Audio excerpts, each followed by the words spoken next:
Teman-teman semua yang menonton channel ini, ya sebelumnya saya perkenalkan seperti yang disampaikan oleh Mas Taib tadi, nama saya Nurjianto. Tepatnya saya menjadi Wakil Sekretaris Jenderal Senapati Nusantara. Jadi panjangan dari Senapati itu Serikat Nasional Pelestari Tosan Aji Nusantara. Itu adalah salah satu organisasi nasional keris yang juga menginisiasi mengusulkan Hari Keris Nasional.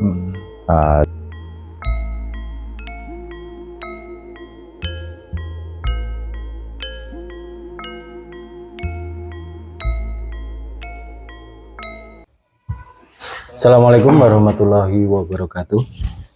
Selamat sore. Alhamdulillah pada sore hari ini kita kedatangan tamu yang sangat spesial.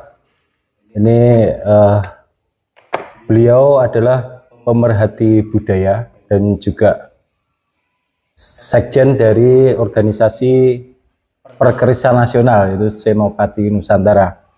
Beliau adalah Mas Nurjianto, atau lebih dikenal dengan Gus Poleng. Selamat sore Gus, sugeng sonten. Siap, selamat sore Mas Taib, sugeng sonten. Pripun. Nggih, alhamdulillah kedatanganipun Pak Nur niki ada beberapa hal terkait dunia perkerisan yang ingin kita tanyakan. Lebih mengenal dari sisi mungkin filosofi keris, juga apa saja sih sebenarnya keris itu, unsur-unsur dari keris itu ada apa aja, mungkin bisa diterangkan Pak Nur, monggo.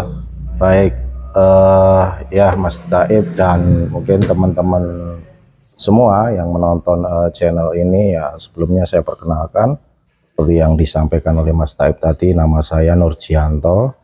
Tepatnya saya menjadi Wakil Sekretaris Jenderal Senapati Nusantara. Jadi perlu ada yang juga saya luruskan, ini bukan Senopati Nusantara Mas. Oh ya, tapi Senapati. Karena kepanjangan dari Senapati itu Serikat Nasional Pelestari Tosan Aji Nusantara. Itu adalah salah satu organisasi nasional keris yang juga menginisiasi mengusulkan Hari Keris Nasional. Jadi kalau berbicara keris, sesuai juga yang dipertanyakan oleh Pak Taib tadi, ini adalah tentang makna filosofi ya. Terus apakah itu keris itu kan? Iya. Nah ini, maaf ini ngerokok soalnya kalau nggak bisa lepas dari rokok Pak Taib. Nah ini salah satu contoh ya, keris ini secara apa namanya warangka dan lain sebagainya, ini adalah gagrag Surakarta. Keris-keris Mataram itu dulu seperti ini Mas Taib. Dan keris itu bisa dilihat dari satu sisi cirinya, keris itu atau seperti apa namanya pakemnya atau dapurnya, itu keris itu akan mengarah nanti juga ada unsur namanya penangguhan. Tapi kita di sini berbicara tentang warangka dulu aja, biar teman-teman juga memahami terkait dengan keris itu apa yang menjadi pembeda. Warangka itu kok banyak penyebutannya. Nah, warangka yang seperti ini Pak Taib ini dinamakan namanya ladrang Surakarta atau ladrang. Bentuk rangkanya itu ladrang. Nah, yang seperti ini dinamakan namanya gayaman. Warangka gayaman. Nah, itu yang bentuknya seperti ini. Jadi kalau ini gayaman model mana? Surakarta. Gayaman Surakarta. Ini Surakarta. Nah ini ladrang Surakarta, was ini dipegang aja. Nah, jadi begini. Oke, kita ini ya, kita apa namanya kita buka terkait dengan keris. Ini keris ini sudah pecah ya. Di sini apa nah? Warangkanya ini harus direstorasi karena yang kita bahas ini pemirsa, ini adalah keris koleksi apa namanya beliau, di mana saya selaku juga pemerhati Tosan Aji harusnya juga mengingatkan, karena kalau terkait dengan keris-keris yang sudah agak warangka rusak dan lain sebagainya, ini harus dibenahi Pak. Di sini harus dibenahi, dilem lagi atau dibawa ke Meranggi direstorasi seperti itu. Ini kemarin juga sudah dibenahi, cuman mungkin kurang bener. Ya kalau sudah dibenahi pasti bagus. Yang membenahi ini harus Meranggi gitu loh Mas. Ini yang menjadi Itu yang benahi sendiri. Yang jadi yang benahi sendiri. Makanya saya melihat kalau yang benahi Merangi memang ahlinya pusaka atau keris itu pasti bagus gitu loh. Siap. Sesuai lah, artinya bisa sesuai dengan kelayakan dari Warangka itu sendiri gitu. Jadi coba kita lihat ya dapurnya ya. Nah, ini kalau kita melihat sisi material, bentuk atau garap, ini namanya dapurnya ini keris Jalak Nyucup Madu. Nah, Jalak Nyucup Madu ini ada ciri-ciri, di sini ada sogokannya ini kecil ini, ke atas sogokannya satu. Yang tengah ini ya? Yang tengah ini sogokan satu, ini yang di depan ini Jalak Nyucup Madu. Kalau secara filosofi atau secara juga fungsi dan secara esoteri juga yang diyakini masyarakat Jawa, khususnya masyarakat kita, Jalak Nyucup Madu itu memiliki satu angsar atau tuah, bahwa kalau keris berdapur Jalak Nyucup Madu ini pemiliknya atau pemegangnya ya kan biasanya diberikan satu kecukupan sandang pangan papan, dan ketika mereka itu bekerja dimanapun, menggait rezeki dimanapun, insya Allah di situ ditempatkan dalam tempat-tempat yang selalu enak. Bahasanya nyucup madu itu dia itu selalu ditempatkan dalam posisi yang layak dan enak dan bisa memberikan satu kemakmuran bagi si pemiliknya. Yang diharapkan sebetulnya apa? Keris berikut yang diharapkan adalah seorang pemilik itu ya kan, satu pasti ini adalah sebuah tuah ataupun angsar dari keris, dimana empu dulu ketika membuat keris pasti juga diberikan doa-doa, diberikan ritual juga dirituali atau ini wujud wujud manifestasi doa yang bisa dikatakan seperti itu. Jadi kalau secara berbicara tentang tuah angsar, tuahnya seperti itu yang tak sampaikan tadi. Kalau pamor ini tadi pamornya itu waswutah.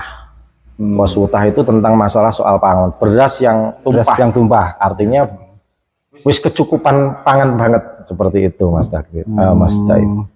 Jadi seperti itu. Berarti untuk pangan itu bisa turah-turah gitu ya? Iya, wis berlebih sampai kutah-kutah kok. Terus itu. Kalau dari sisi tangguhnya, tangguh itu zaman ya? Dari sisi zaman. Dari tangguh sebetulnya kalau zaman itu era ya, tangguh itu lebih ke penafsiran, pendekatannya penafsiran itu di zaman apa, karena keris ini semua kita nggak ngerti yang membuat siapa karena keris turun temurun, tapi bisa dilihat dari sisi material, dari sisi bentuk dan ciri-cirinya melalui pakem dan keilmuan keris. Jadi keris seperti ini, keris Jalak Nyucup Madu ini dengan material seperti ini di era Mataram. Mataramnya ini Mataram Kartosuro, karena besinya itu agak ngerasa, kalau bahasanya itu agak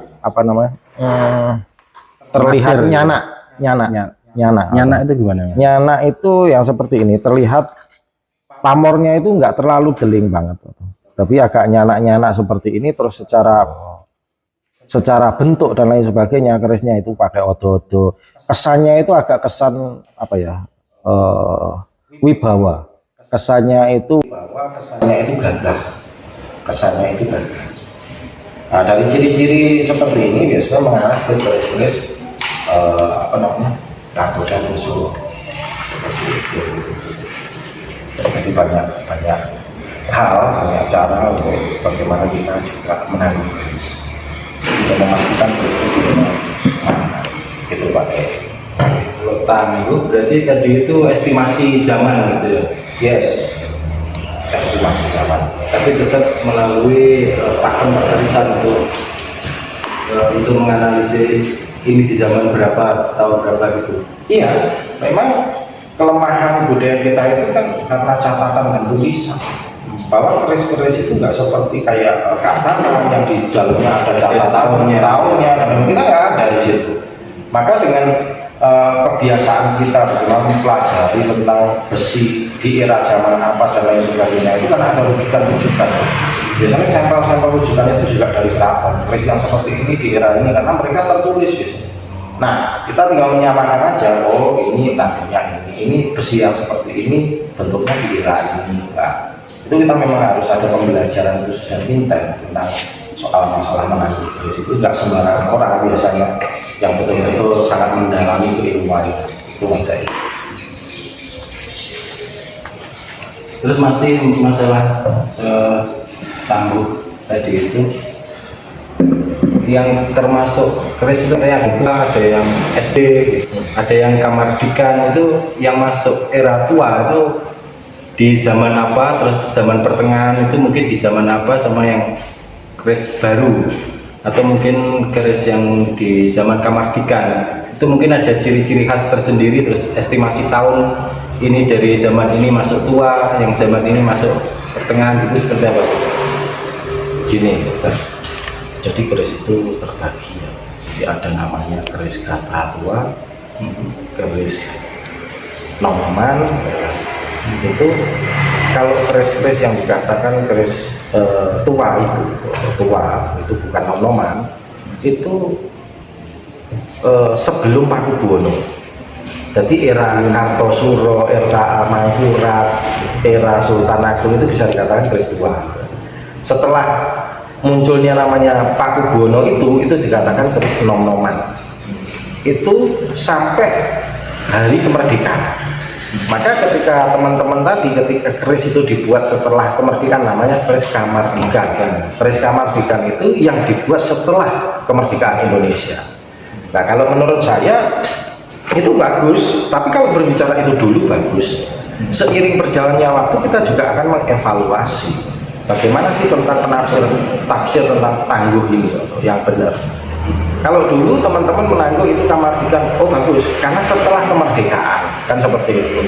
Tapi makin kesini, penamaan itu saya rasa kok ada sesuatu yang janggal menurut saya. Waktu itu memang kita sepakati bersama bahwa saya juga menyebut keris baru, oh ini kamardikan. Itu untuk memudahkan bagaimana kita menyebut keris itu kamardikan, nom-noman, PB atau HB atau keris tua. Itu untuk memudahkan komunikasi kita menganalisa atau menyebut namanya keris. Nah, tetapi seiring berjalan sampai sekarang ini, saya pikir sampai kapan disebut kamardikan itu? Ketika setelah merdeka, satu misal ini 200 tahun lagi, apakah itu juga akan kamardikan kan seperti itu? Nah, kita harus juga banyak belajar dengan dengan kondisi-kondisi yang ada. Budaya catat kita itu lemah. Maka dengan seperti itu saya juga mengusulkan kepada teman-teman, khususnya juga pemerhati, juga pecinta, juga bagaimana paguyuban yang ada. Kita harus mulai juga menyebut keris itu dengan sebuah tangguh. Itu tangguh yang jelas ya. Satu Mungkin misal milenial begini. gitu ya. Enggak. Itu enggak akan ada batasannya. Jadi lebih tepat begini ya. Kalau keris itu dibuat baru sekarang, itu ya harus disertifikasi. Oke ya. Oke. Harus Karena disertifikasi. budayanya sekarang kan sudah budaya tulis. Iya, harus ditulis atau bisa disebut itu kamardikan. Karena di situ sudah tersertifikasi, tahunnya jelas, ininya jelas dan lain sebagainya. Yang kedua adalah banyak juga yang sudah tidak tersertifikasi atau kadang males, teman-teman seniman atau keris ini kan males ya. Nyertifikasi itu payune piro, kadang-kadang kan gitu loh. Untung opora kan gitu. Terus kalau nggak gitu, pangsa pasar itu kadang-kadang itu mereka ya apa sih sertifikat. Itu mungkin bisa juga tangguh-tangguh itu dikatakan misalkan tangguh ketika disertifikasi itu ataupun ketika nggak disertifikasi itu dikatakan tangguh itu karena negara kita itu NKRI, Kesatuan Republik Indonesia tadi, kita itu bernegara, maka kita sebut aja tangguh presidennya aja. Misalkan ini namanya Tangguh Soeharto, ini namanya Tangguh Gus Dur, ini namanya Tangguh SBY, ini namanya Tangguh Bu Megawati, ini namanya Tangguh Pak Jokowi, ini namanya Tangguh Pak Prabowo. Artinya keris tangguh mana?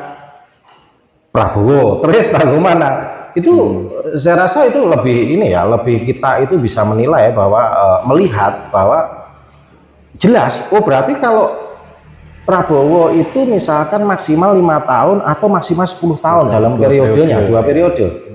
Ketika nantinya orang-orang itu menaksirkan keris itu jelas, oh ini di era pembuatan ini tapi jangan kalau kita berbicara jujur begini, Pak Daib, saya nggak sepakat dengan pola yang dikatakan cuman kamardikan atau tangguh, tapi kalau nggak ada namanya budaya tulis.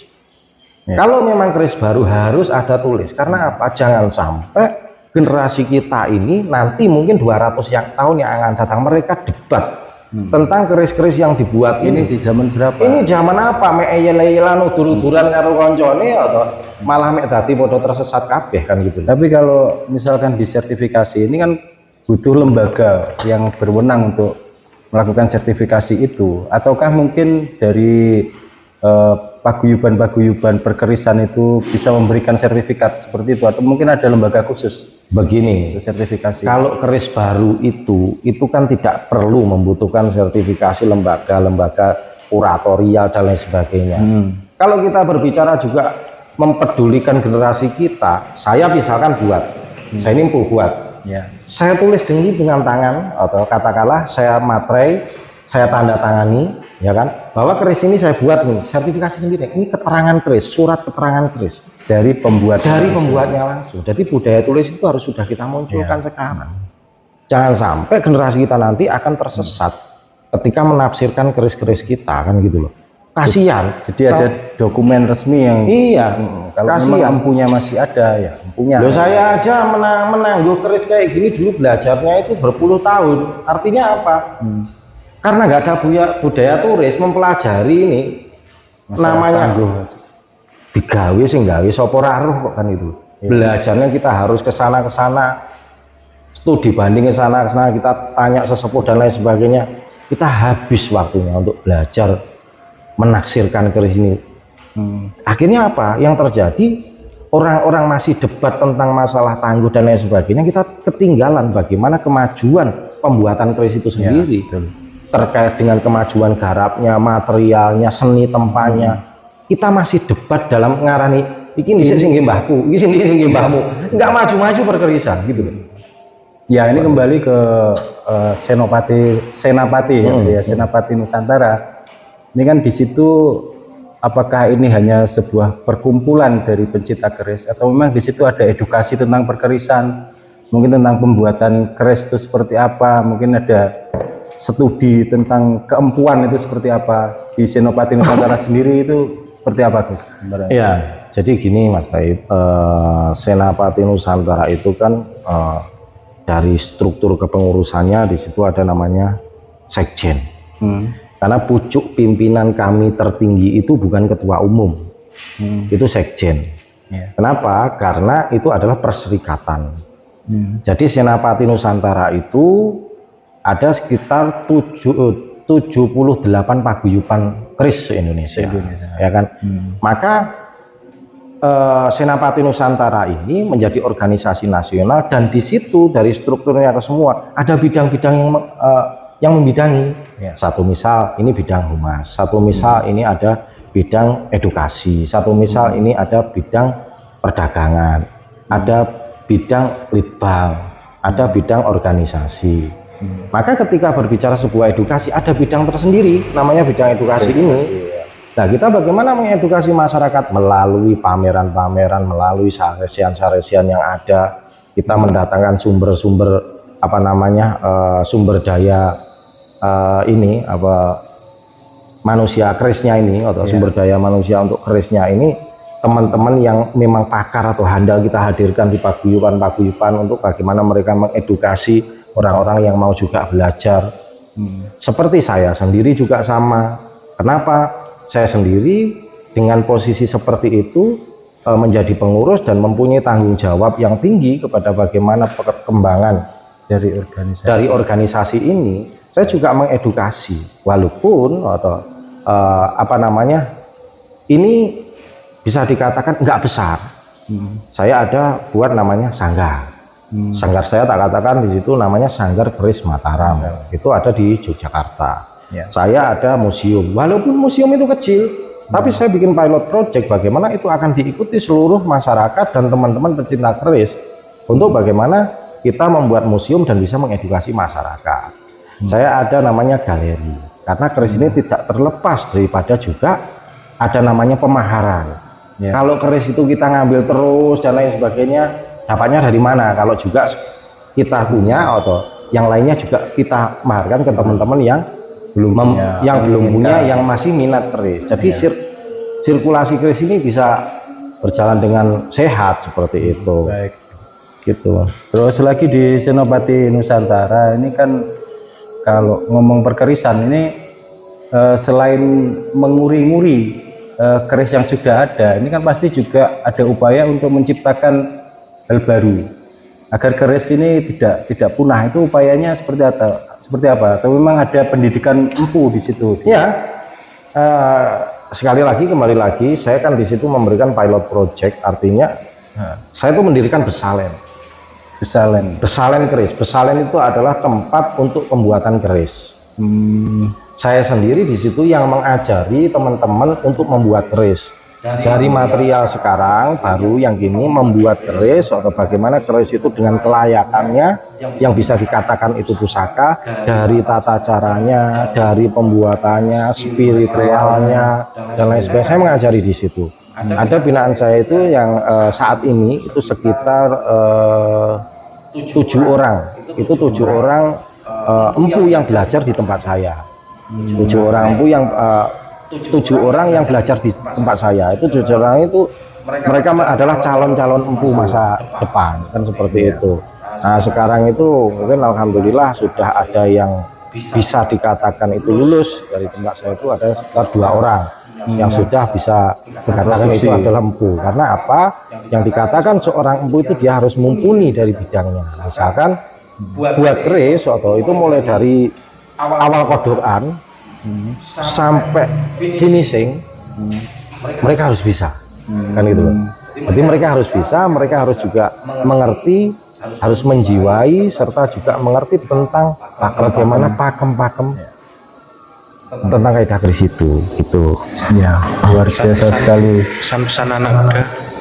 Ya mungkin ada pesan-pesan untuk generasi muda milenial ke bawah ini kan mungkin budaya keris ini masih asing gitu. Mungkin ada pesan-pesan untuk anak-anak muda. Ya, baik. Terima kasih Mas Zaid. Ini pesan-pesan dari saya bagi mungkin anak-anak muda atau generasi muda sekarang yang jauh. Karena sekarang itu anak-anak sekarang itu tentang soal kebudayaan. Mereka rata-rata kurang tertarik di sisi kebudayaan. Tapi percayalah bahwa bangsa yang besar itu adalah bangsa yang berbudaya. Artinya apa? Ketika kita berbicara sebuah kemajuan daripada teknologi yang ada sekarang ini, tidak lepas kita juga belajar tentang sejarah-sejarah masa lalu. Maka dari itu, bagaimana anak-anak muda ini juga belajar sejarah masa lalu terkait dengan teknologi masa lalu. Ya disitulah keris menjadi sebuah sarana edukasi. Keris bisa dijadikan sarana pembelajaran. Keris bisa dijadikan sebuah sarana bagaimana kita mengerti tentang teknologi yang akan datang. Jadi selalu semangat mencintai budaya, selalu semangat untuk berkeris, dan saya juga memiliki harapan bagaimana Hari Keris Nasional ini segera ditetapkan oleh Bapak Presiden, dan di situ bisa menjadi satu hari raya atau kebanggaan masyarakat pecinta keris di Indonesia. Gitu. Ya. Terima kasih waktunya, Pak Nur. Sudah maghrib. Ya, kesempatan yang sangat luar biasa sekali. Ini jauh-jauh dari Jogja ke Blitar, mungkin oleh-olehnya juga pendidikan tentang perkerisan ini. Terima kasih, Pak Nur. Terima kasih, Pak Nur.